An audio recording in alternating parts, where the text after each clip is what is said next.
नमस्कार मित्रों, मैं राजीव रंजन प्रसाद।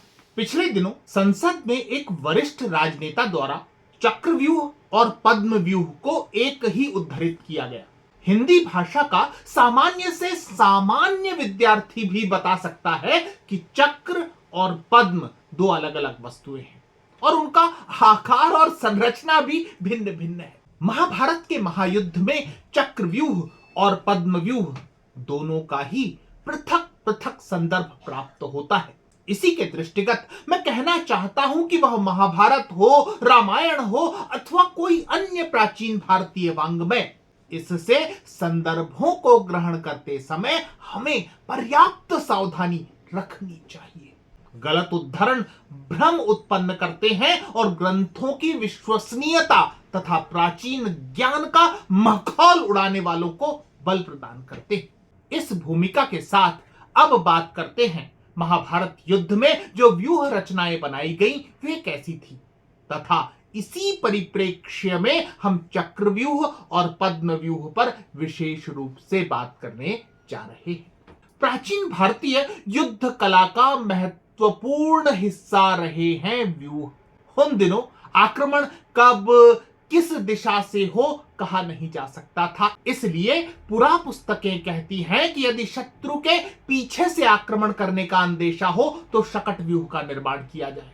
दाहिने या बाईं ओर से आक्रमण की संभावना हो तो वराह या मकर व्यूह का निर्माण हो। आगे या पीछे से आक्रमण हो सकता है तो गरुड़ व्यूह बनाया जाए। यही नहीं, यदि चारों ओर से आक्रमण की संभावना प्रतीत होती है तब चक्रव्यूह का निर्माण करना चाहिए।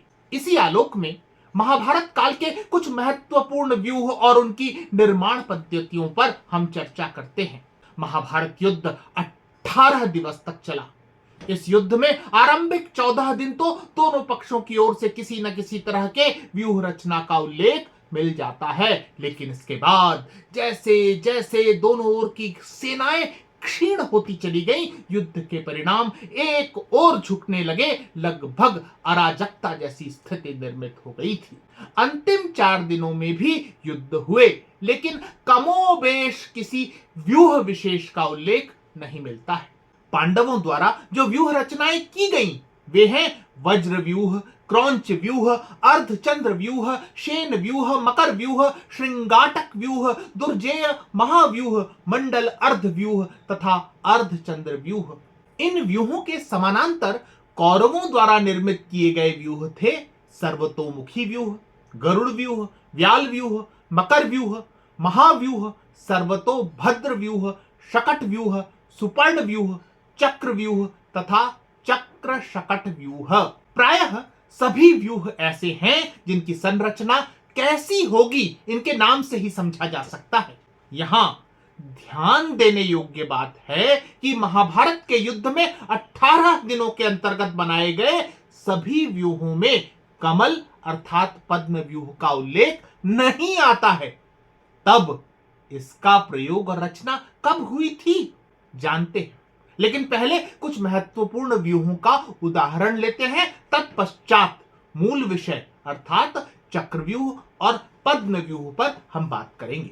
चयनित उदाहरण लिए जाएं तो क्रौंच व्यूह महत्व का है। किसी उड़ते हुए क्रौंच अथवा सारस पक्षी को देखकर इस व्यूह की रचना की गई थी। सामने की ओर से नुकीली चोंच, दोनों ओर खुले हुए पंख और पीछे की ओर पैर जिसके पंजे फैले हुए हैं। चोंच की आकृति साफ करती है कि सीधे प्रतिपक्षी की सेना में घुस जाना है, जबकि खुले हुए पंख मुख्य आक्रांता दल की सुरक्षा सुनिश्चित करते थे। क्रौंच व्यूह की काट गरुड़ व्यूह हुआ करता था। गरुड़ चूंकि क्रौंच का स्वाभाविक शत्रु है, अतः उसके शारीरिक गठन और उड़ान शैली की नकल का व्यूह रचती सेना मजबूत प्रत्याक्रमण प्रस्तुत करती थी। इसी कड़ी में यदि मंडल व्यूह की बात की जाए तो यह अपने आकार प्रकार में अर्धचंद्राकार हुआ करता था। यह एक रक्षात्मक व्यूह था जिसमें सेनानायक मध्य भाग से नेतृत्व करता था। संपूर्ण व्यूह कई छोटे छोटे दलों में विभक्त था जिसका नेतृत्व दल नायक के हाथों में होता था। इसी तरह वज्र व्यूह आकार प्रकार में किसी वज्र सदृश सुदृढ़ था जिसमें सेनानायक आगे से नेतृत्व करता था। मध्य भाग में महारथी समुपस्थित होते थे, जबकि पिछला भाग कतारबद्ध सैन्य शक्ति हुआ करती थी। मकर व्यूह वस्तुतः मगरमच्छ की आकृति की व्यूह रचना थी, जिसमें सिर, आंख, तुंड, ग्रीवा, पीठ, दाएं और बाएं हिस्सों सहित पैरों वाले भाग पर महारथी रहा करते थे। अर्धचंद्र व्यूह उस आधे चंद्रमा की आकृति का हुआ करता था जिसके आगे सितारा हो। इस व्यूह में सितारे वाले भाग पर मुख्य आक्रमणकर्ता, मध्य भाग में राजा, दोनों कोणों सहित समान अंतर पर महारथी सज्जित होते थे। शकट व्यूह की बात की जाए तो यह किसी रेखा चित्र की तरह लगता है, जिसमें सेना और उसके नायकों को आड़े और सीधे की श्रृंखला में सजाया जाता था, जो शत्रु में भ्रम की स्थिति उत्पन्न कर सकता था। सर्वतोमुखी दंड व्यूह महाभारत के पहले दिवस ही कौरव सेनापति भीष्म द्वारा निर्मित किया गया था, जिसका अग्रभाग 6 महारथियों से सज्जित चक्राकार था, जबकि पिछला भाग समानांतर श्रृंखला में सेना को सज्जित किए हुए था। इन उदाहरणों से स्पष्ट होता है कि व्यूहों के नाम ही उसकी संरचना के द्योतक थे। इससे यह भी स्पष्ट हो जाता है कि चक्रव्यूह और पद्मव्यूह भिन्न भिन्न हैं। चक्रव्यूह की संरचना घूमते हुए चक्र के सदृश और पद्मव्यूह की संरचना कमल के पुष्प सदृश हुआ करती थी। इन्हीं क्रम को समझते हैं। महाभारत के 13वें दिवस पर चक्रव्यूह निर्मित किया गया था। इस समय कुरु सेना के सेनापति थे आचार्य द्रोण। यह समय महाभारत युद्ध में विकट परिस्थिति का है। दुर्योधन ने उनके प्रिय शिष्य अर्जुन के नाम पर ताने मार मार कर द्रोणाचार्य को ऐसा अपमानित किया है कि वे विचलित हैं। कुरु पक्ष द्वारा यह विचार किया जाने लगा था कि किसी तरह युधिष्ठिर को बंदी बना लिया जाए, इससे युद्ध ही समाप्त हो जाएगा। इस उद्देश्य में सबसे बड़ा अवरोधक थे अर्जुन। अर्जुन को मार्ग से हटाने के लिए संशप्तक गणों को सोद्देश्य उनके पीछे लगाया गया था। एक बार असफलता मिली, दूसरी बार अर्थात युद्ध के 13वें दिन पुनः संशप्तक गणों को यह कार्य दिया गया था कि वे अर्जुन को युद्ध भूमि से जितना अधिक दूर हो सके ले जाएं। इतना अधिक दूर कि इस दिवस के युद्ध के समाप्त होने तक अर्जुन केंद्रीय व्यूह के निकट भी न पहुंच सके। यह दायित्व बखूबी निभाया गया। इसके पश्चात महाभारत का द्रोण पर्व उल्लेखित करता है कि उस समय वहां द्रोणाचार्य ने जिस व्यूह का निर्माण किया वह मध्याह्न काल में विचरते हुए सूर्य की भांति शत्रुओं को संताप देता सा सुशोभित हो रहा था। उसे जीतना तो दूर रहा, उसकी ओर आंख उठाकर देखना भी अत्यंत कठिन था। यह उल्लेख अधिक स्पष्ट तब हो जाता है जबकि महाकाव्य में वर्णित चक्रव्यूह की संरचना को हम ध्यान से देखते हैं। संजय धृतराष्ट्र को बताते हैं कि हे राजन, आचार्य द्रोण ने जिस चक्रव्यूह का निर्माण किया है उसमें इंद्र के समान पराक्रम प्रकट करने वाले समस्त राजाओं का समावेश है। उसमें चक्र के अरों के स्थान पर सूर्य के समान तेजस्वी राजकुमार खड़े किए गए हैं। उस समय वहां समस्त राजकुमारों का समुदाय उपस्थित हो गया है। इस विवरण में हम चक्र और उसके आरों की कल्पना कर सकते हैं। स्पष्ट है कि आरों की सुरक्षा के लिए सभी कुरु राजकुमारों को लगाया गया था। संक्षेपण करें तो चक्रव्यूह घूमते हुए चक्र की तरह था, जिसे संचालित करने के लिए हजारों सैनिकों की आवश्यकता होती थी। चक्रव्यूह में सैनिक निरंतर अपना स्थान बदलते रहते थे, जिस कारण व्यूह में अंदर जाने के बाद बाहर निकलने का कोई मार्ग दिखाई नहीं पड़ता था।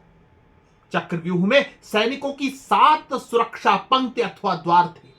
पहली सुरक्षा पंक्ति पर सामान्य सैनिक अधिक होते थे, दूसरे पंक्ति में अधिक कुशल सैनिक, इसी तरह व्यूह के छठे द्वार पर अधिक युद्ध कुशल सैनिक लगातार तैनात किए जाते थे।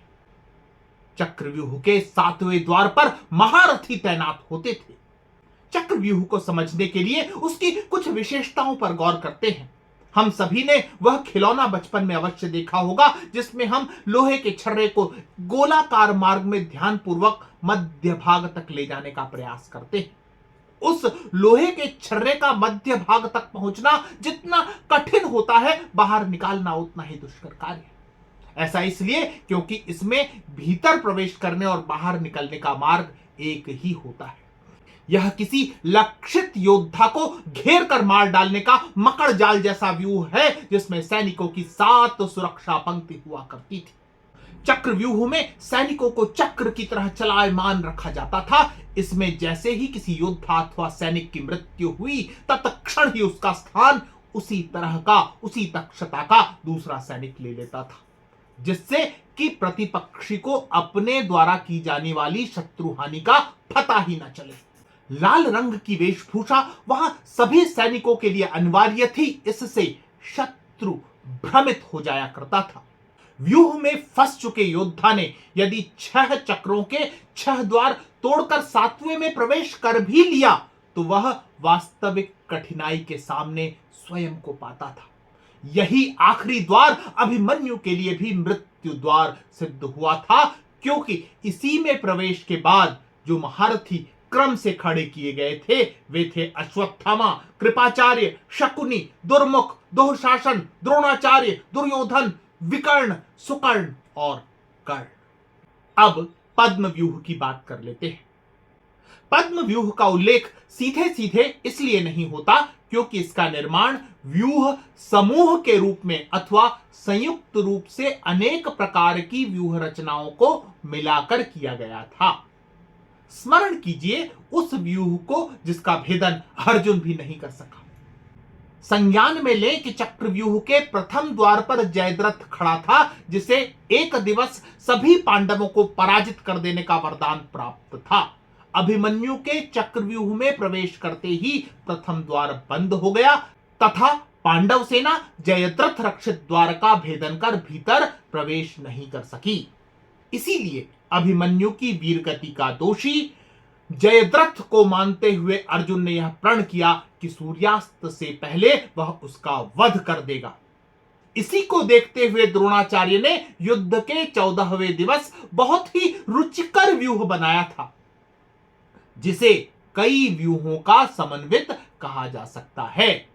इस व्यूह का उद्देश्य था जयद्रथ को बचाना, इसलिए क्रोध से भरे अर्जुन को थकाने भटकाने के दृष्टिगत यह लंबे चौड़े भूभाग पर रचा गया था। इस व्यूह का नाम चंद्र शकट व्यूह था। इस व्यूह की लंबाई 24 कोस और उसके पिछले भाग की चौड़ाई 10 कोस थी।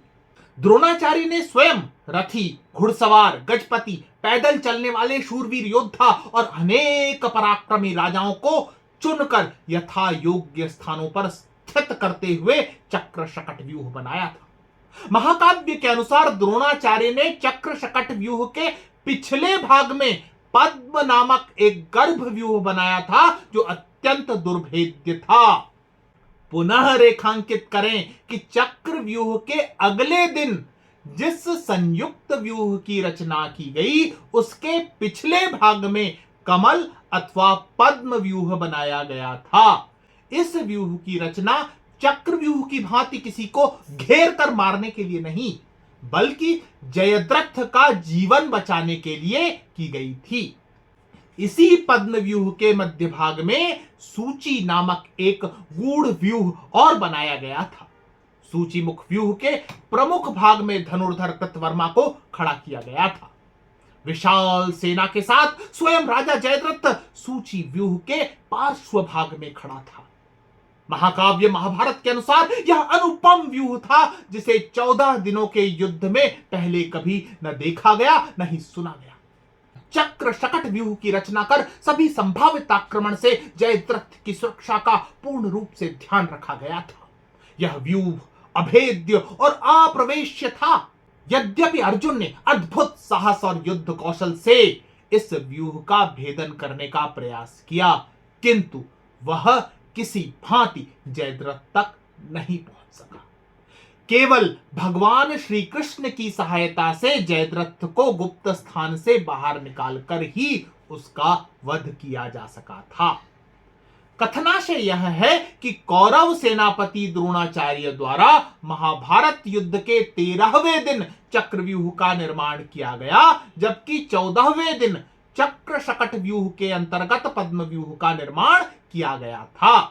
चक्रव्यूह ने अभिमन्यु की हत्या निश्चित की, अर्थात उससे एक नकारात्मक ध्वनि उत्पन्न होती है, जबकि कमल व्यूह की निर्मिति जीवन रक्षण के दृष्टिगत थी, जो कि एक सकारात्मक अर्थ देता है।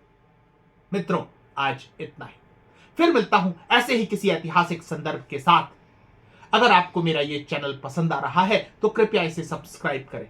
आप इस प्रस्तुति को लाइक या शेयर भी कर सकते हैं। नमस्कार।